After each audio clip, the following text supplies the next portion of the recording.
Alors, je voudrais vous répondre en vous posant une question. Si je décide d'utiliser un couteau à des fins criminelles, est-ce que cela veut dire que le couteau est une mauvaise chose en soi? Non, pas nécessairement.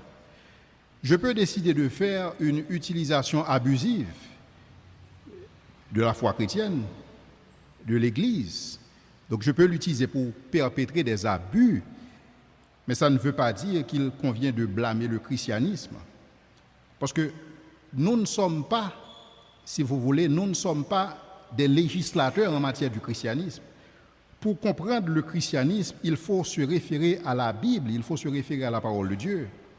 Or, ce que nous voyons dans la parole de Dieu, nous voyons qu'il est dit, depuis la Genèse, que Dieu créa l'homme à son image et à sa ressemblance.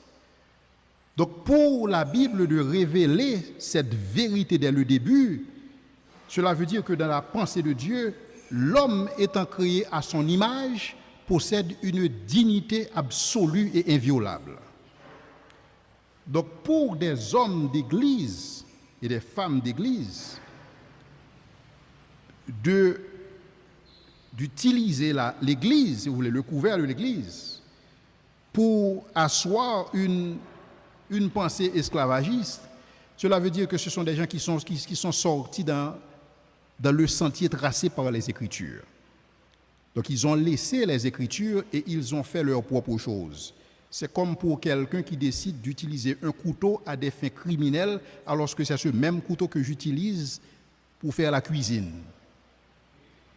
N'est-ce pas? Donc dans ce contexte, il n'y a pas lieu de blâmer le christianisme pour quoi que ce soit. Et s'il faut blâmer, il faut blâmer des gens qui ont pris les Écritures et qui les ont utilisées à leur manière. Mais pour ce qu'il s'agit des Écritures, nous savons que la Bible est claire là-dessus. Donc la Bible ne cautionne pas l'esclavage. Et nous aurons une conférence ici sur la traite des Noirs.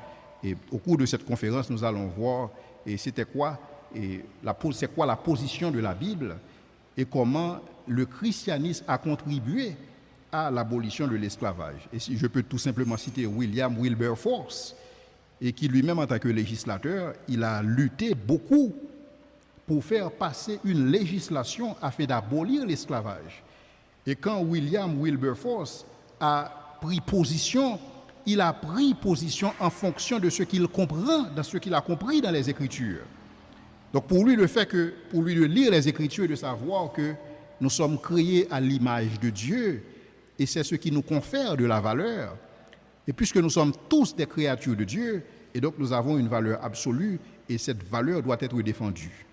Donc voilà la pensée chrétienne qui justement a donné naissance aux droits humains et qui a donné naissance à l'abolition de l'esclavage. Donc dans ce contexte, nous pouvons retracer une contribution du christianisme, une contribution inégalée, et du christianisme pour ce qu'il s'agit de l'abolition de l'esclavage, des droits de l'homme et l'émancipation des femmes et des enfants.